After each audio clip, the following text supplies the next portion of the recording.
Places to look for your mind. The sign said, "Welcome to America," in bold red letters.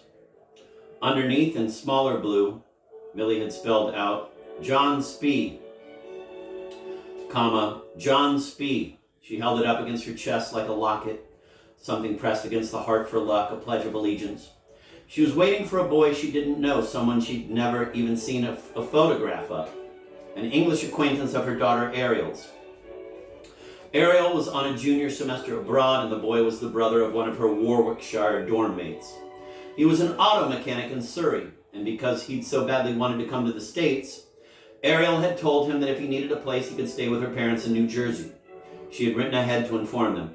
"I told John Spee he could stay in Michael's old room, unless you're still using it as an office, in which case he can stay in mine." Office in quotation marks. Millie had once hoped to start a business in that room, something to do with recycling and other environmental projects. She had hoped to be hired on a consultant basis, but every time she approached a business or community organization, they seemed confounded as to what they would consult her for. For a time, Millie had filled the room with business cards and supplies and receipts for various expenses in case she ever filed a real tax form. Her daughter and her husband had rolled their eyes and looked embarrassed in the other direction.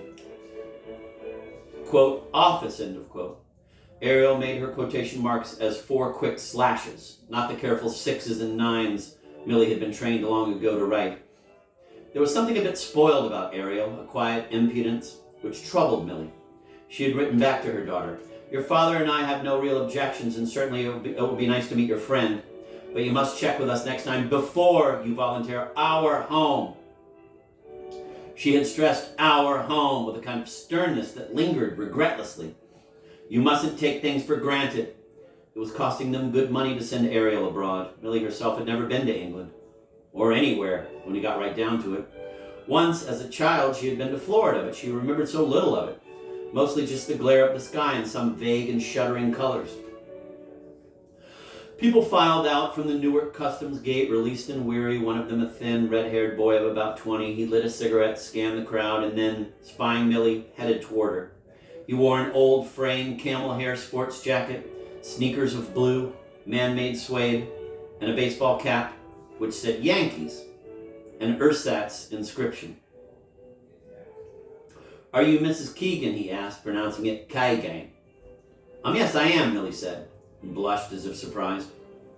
She let the sign, which with its crayoned and overblown message now seemed ludicrous, drop to her side. Her other hand she thrust out in greeting. She tried to smile warmly, but wondered if she looked fakey, something Ariel sometimes accused her of. "It's like you're doing everything from a magazine article," Ariel had said. "It's like you're trying to be happy out of a book."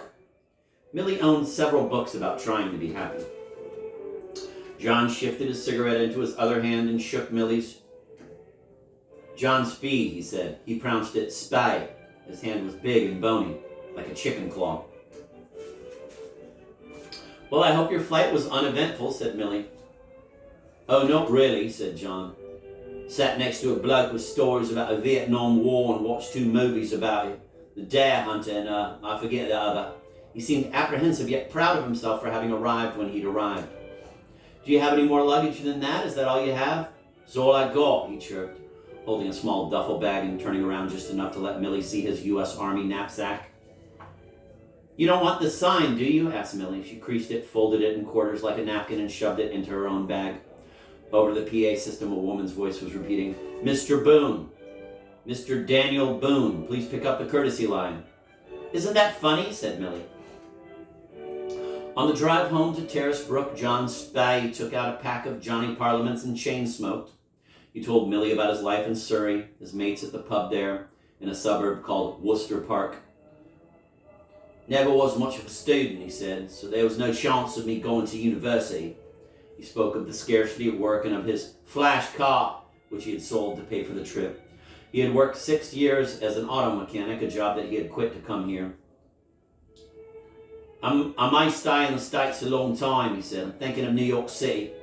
Wish I hadn't had to sell me flash car, though." He looked out at a souped-up Chevrolet zooming by them. "Yes, that's too bad," said Millie. What should she say? On the car radio, there was news of the garbage barge. and she turned it up to here. It had been rejected by 2 states and 2 foreign countries and was floating, homeless, toward Texas. I used to have a kind of business, she explained to John. It was in garbage and trash recycling. Nothing really came of it, though. The radio announcer was quoting something now. The wretched refuse of our teeming shores, he was saying. Yeah, he was saying. Now I'm taking a college course through the mail, Millie said, then reddened. This had been her secret. Even Hayne didn't know. Don't tell my husband, she added quickly. He doesn't know. He doesn't quite approve of my interest in business. He's a teacher. Religious studies at the junior college. John gazed out at the snag of car dealerships and the fast food shacks of Route 22.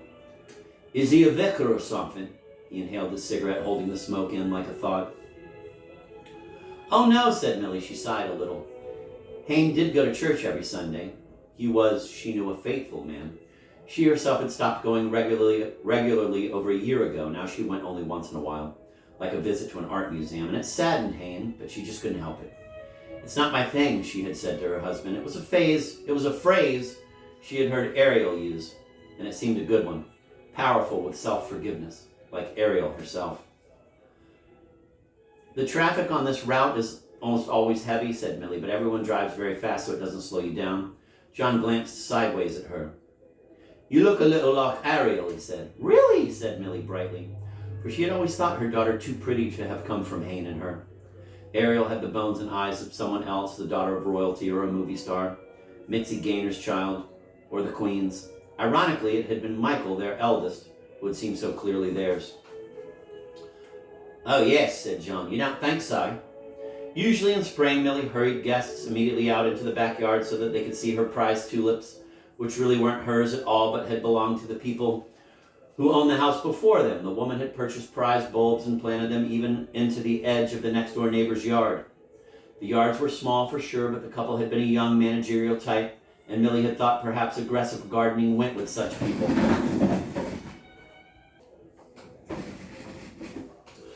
Millie swung the car into the driveway and switched off the ignition. I'll spare you the tulips for now, she said to John. You probably would like to rest with jet lag and all. Yeah, said John. He got out of the car and swung his duffel bag over his shoulder. He surveyed the identical lawn, still a pale, wintry ochre and the small, boxy split levels, their stingy porches fronting the entrances like goatees. He looked startled. He thought we were going to be rich Americans, thought Millie. Are you tired? She said aloud. Not so bad. He breathed deeply and started to perspire. Millie went up the steps, took a key out from behind the black metal mailbox and opened the door. Our home is yours, she said, swinging her arms wide, showing him in. John stepped in with a lit cigarette between his teeth, his eyes squinting from the smoke. He put his bag and knapsack down and looked about the living room. There were encyclopedias and ceramic figurines. There were some pictures of Ariel, placed high on a shelf. Much of the furniture was shredded and old. There was a Bible and a Time magazine on the coffee table. Let me show you your room, said Millie, and she took him down a short corridor and opened the door on the right. This was once my son's room, she said, but he's no longer with us, John nodded somberly. He's not dead, Millie hastened to add. He's just not with us, she cleared her throat. There was something in it, a scratch or bruise of words. He left home 10 years ago and we never heard from him again. The police said drugs, Millie shrugged. Maybe it was drugs. John was looking for a place to flick his ashes. Millie grabbed a potted begonia from the sill and held it out for him. There's a desk and a filing cabinet here, which I was using for my business, so you can just ignore those. On the opposite wall, there was a cot and a blonde birch dresser. Let me know if you need anything. Oh, towels are in the bathroom, on the back of the door. Thanks, said John, and he looked at his watch like a man with plans. Leftovers is all we've got tonight, Millie emerged from the kitchen with quilted potholder mittens and a large cast iron skillet. She beamed like the presenters on the awards shows she sometimes watched. She liked to watch TV when it was full of happiness. Hayne, who had met John coming out of the bathroom and had mumbled an embarrassed "How do you do?" now sat at the head of the dining room table waiting to serve the food. John sat kitty corner, Michael's old place. He regarded the salad bowl, the clover outlines of the peppers, the clock stares of the tomato slices. He had taken a shower and parted his wet hair rather violently on the left.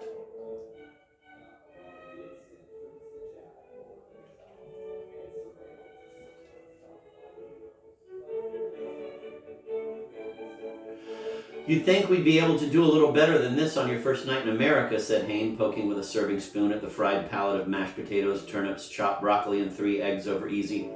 Millie here, as you probably know already, is devoted to recycling. His tone was of good-natured mortification, a self-deprecating sing-song that was his way of reprimanding his family. He made no real distinction between himself and his family. They were he. They were his feminine, sentimental side and warranted, even required, running commentary. It's all very fine, said John. Would you like skim milk or whole? Millie asked him. Whole, I think, and then in somewhat of a fluster he said, Water, I mean, please. Don't trouble yourself, Mrs. Keigan. In New Jersey, water's as much trouble as milk, said Millie. Have whichever you want, dear. Water, please, then. Are you sure? Milk, then, I guess. Thank you. Millie went back into the kitchen to get milk. She wondered whether John thought they were poor and milk a little too expensive for them. The neighborhood probably did look shabby. Millie herself had been disappointed when they first moved here from the north part of town, after Ariel had started college and Hayne had not been promoted to full professor rank as he had hoped. It had been the only time she had ever seen her husband cry, and she had started to think of themselves as poor, though she knew that was silly, at least a little silly. Millie stared into the refrigerator, not looking hungrily for something, anything, to assuage her restlessness as she had when she was younger, but now forgetting altogether why she was there. Look in the refrigerator was her husband's old joke about where to look for something she'd misplaced. Places to look for your mind, he'd say, and then he'd recite a list. Once she had put a manila folder in the freezer by mistake.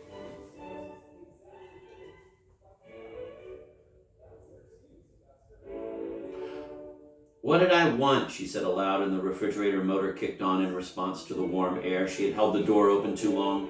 She closed it and went back and stood in the dining room for a moment. Seeing John's empty glass, she said, Milk, that's right, and promptly went and got it.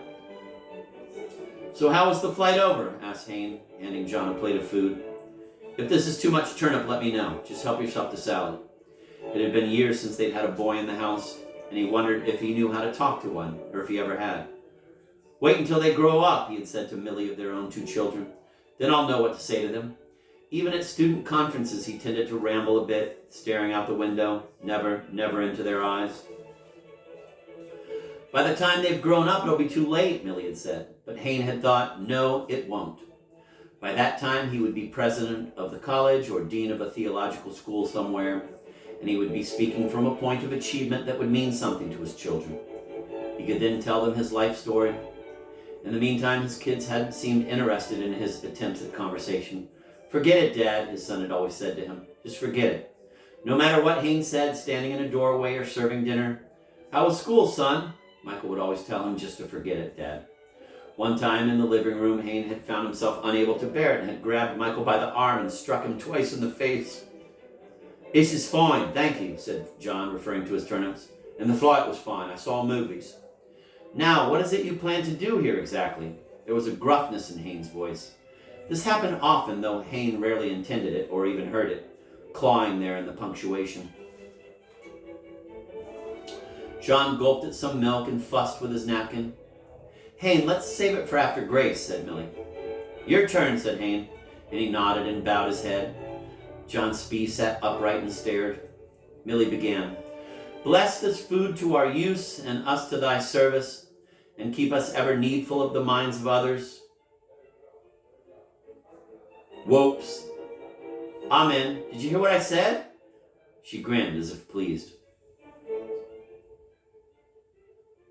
We assumed you did that on purpose, didn't we, John? Hayne looked out over his glasses and smiled conspiratorially at the boy.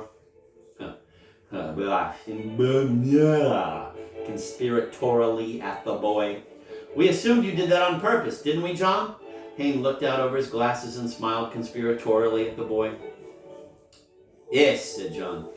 He looked at the ceramic figurines on the shelf to his right. There was a ballerina and a clown. Well, said Millie, maybe I just did.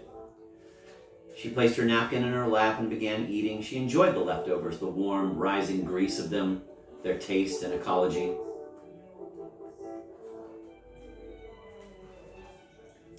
It's very good food, Mrs. Keigan, said John, chewing. Before you leave, of course, I'll cook up a real meal. Several. How long are you staying? Hayne asked. Millie put her fork down. Hayne, I told you 3 weeks. Maybe only 2, said John Spee. The idea seemed to cheer him. But then maybe I'll find a flat in the Big Apple and stay forever. Millie nodded. People from out of town were always referring to the Big Apple like some large forbidden fruit one conquered with mountain gear. It seemed to give them energy to think of it that way. What will you do? Haynes studied the food on his fork, letting it hover there between his fork and his mouth, kind of ingestive purgatory. Haynes' big fear was idleness, particularly in boys. What will you do? Hayne, cautioned Millie. In England, none of me mates have jobs. They're all jealous because I sold the car and came here to New York. This is New Jersey, dear, said Millie. You'll see New York tomorrow. I'll give you a timetable for the train. You sold your car? Repeated Hayne. Hayne had never once sold a car outright. He had always traded them in. That's quite a step. The next morning, Millie made a list of things for John to do and see in New York. Hayne had already left for his office. She sat at the dining room table and wrote, Statue of Liberty, World Trade Center, Times Square, Broadway 2 4s. She stopped for a moment and thought. Metropolitan Museum of Art, Circle Line Tour. The door of the, quote, guest, end of quote, room was still closed. Funny how it pleased her to have someone in that space, someone really using it. For too long, she had just sat there doodling on her business cards and thinking about Michael. The business cards had been made from recycled paper, but the printers had forgotten to mention that on the back. The business cards had been made from recycled paper, but the printers had forgotten to mention that on the back. So she had inked it in herself. They had also forgotten to print Millie's middle initial. Environmental Project Advisor, Mildred R. Keegan. And so she had sat in there for weeks, ball pointing the R back in, card after card. Later, Ariel had told her the cards looked stupid that way, and Millie had had to agree. She then spent days sitting at the desk, cutting the cards into gyres, triangles, curlicues, like a business turned madness. She left them absent-mindedly around the house, and Hayne began to find them in odd places, on the kitchen counter, on the toilet tank. He turned to her one night in bed and said, Millie, you're 51. You don't have to have a career, really, you don't. She put her hands to her face and wept.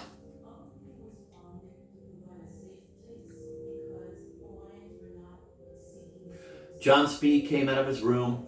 He was completely dressed, his bright hair parted neat at a crease, the white of his scalp startling as surgery. I made a list of things you'll probably want to do, said Millie. John sat down. What's this? He pointed to the Metropolitan Museum of Art. I'm not that keen to go to museums. We always went to the British Museum for school. My sister likes that kind of stuff, but not me. These are only suggestions, said Millie. She placed a muffin and a quartered orange in front of him. John smiled appreciatively.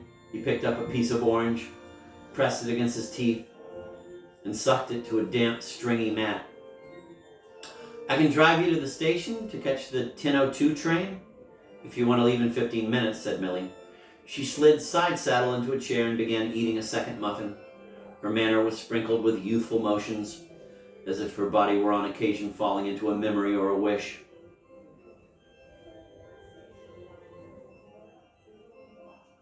That would be lovely, thanks, said John. Did you really not like living in England? Asked Millie, but they were both eating muffins and it was hard to talk.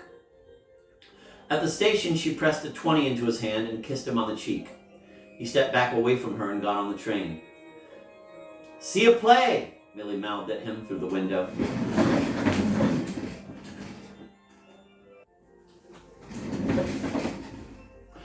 At dinner, it was just she and Hayne. Hayne was talking about Jesus again, a historical Jesus, how everyone misunderstood Christ's prophetic powers, how Jesus himself had been mistaken. Jesus thought the world was going to end, said Hayne, but he was wrong. It wasn't just Jerusalem, he was predicting the end for the whole world. Eschatologically, he got it wrong. He said it outright, but he was mistaken. The world kept right on. Perhaps he meant it as a kind of symbol, poetically, not literally. Millie had heard Hayne suggest this himself. They were his words she was speaking, one side of his own self-argument.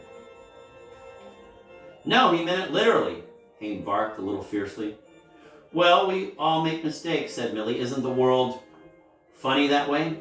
She always tried to listen to Haynes. She knew that few students registered for his courses anymore, and those that did tended to be local fundamentalists. Young, ignorant people, said Haynes, who had no use for history or metaphor. They might as well just chuck the Bible. In class, Haynes' primary aim was reconciling religion with science and history. But these young Pentecostalists, as Haynes referred to them, didn't believe in science or history. They're mindless, some of these kids. And if you want your soul nourished, and they do, I think, you've got to have a mind. Cleanliness is next to godliness, said Millie. What are you talking about? Asked Haynes. He looked depressed and impatient. There were times when he felt he had married a stupid woman, and it made him feel alone in the world. I've been thinking about the garbage barge, said Millie. I guess my mind's wandering around, just like that heap of trash, she smiled. She'd been listening to all the reports on the barge. It charted its course from Islip, where she had relatives, to Moorhead City, where she had relatives. Imagine, she had said to her neighbor in their backyards, near the prized tulips that belonged to neither one of them. Relatives in both places. Garbagey relatives.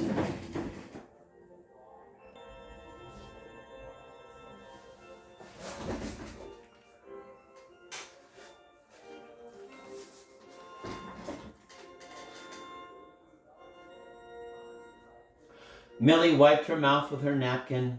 It has nowhere to go, she said now to her husband. Haynes served himself more leftovers. He thought of Millie and this interest of hers in ecology. It baffled and awed him, like a female thing. In the kitchen, Millie kept an assortment of boxes for recycling household supplies. She had boxes marked aluminum, plastic, dry trash, wet trash, garbage. She had twice told him the difference between garbage and trash, but the distinction never meant that much to him, and he always forgot it. Last night, she had told him about swans in the park who were making their nests from old boots and plastic six-pack rings. Laying their eggs in litter, she'd said. Then she told him to be more fatherly toward John Spee, to take a friendly interest in the boy. Is this the end of the leftovers? Asked Haynes. At his office at the college, he ate very light lunches. Often he just brought a hard-boiled egg and sprinkled it carefully with salt, shaking the egg over the wastebasket if he got too much on by mistake.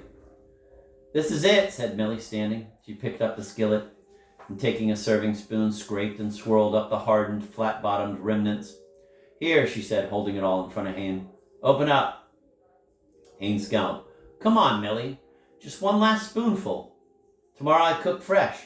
Haynes opened his mouth and Millie fed him gently, carefully, because the spoon was large.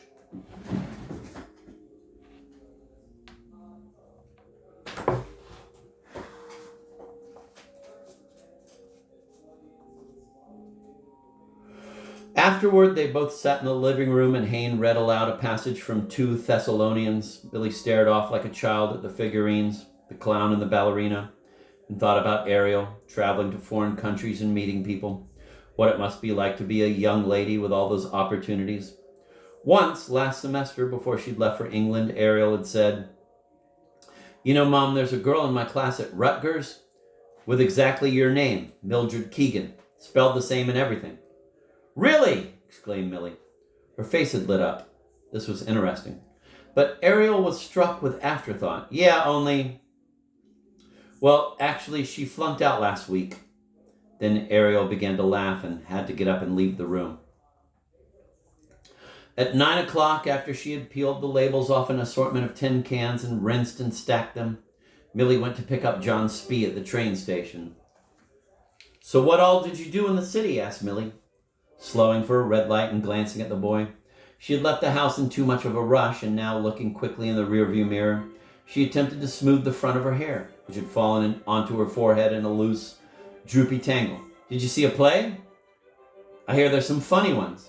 Millie loved plays, but Haynes didn't so much. Nah, didn't feel like buzzing the bees for a ply. He said ply. Oh, said Millie. Her features sagged to a slight frown. Buzzing the bees. Ariel had used this expression once. Money? Honey? Bees? Ariel had explained impatiently. Get it? Did you go down to Battery Park and see the Statue of Liberty? So beautiful since they cleaned it. Not that Millie had seen it herself, but it was in all the news magazines a while back, and the pictures had made it seem very holy and grand. The light turned green, and she swung the car around the corner. At night, this part of New Jersey could seem quiet and sweet as a real hometown. I just walked around and looked at the building, said John, glancing away from her. Out the car window at the small, darkened business district of Terrace Brook. I went to the top of the Empire State Building, and then I went back and went to the top again. You went twice? Twice, yeah, twice. Well, good, Millie exclaimed. And when they pulled into the driveway, she exclaimed it again. Well, good. So, how was the city? Boomed Hayne, rising stiff and hearty, so awkwardly wanting to make the boy feel at home that he lunged at him a bit. Big and creaky in the joints from having been sitting and reading all evening. Fine, thank you, said John, who then went quickly to his room.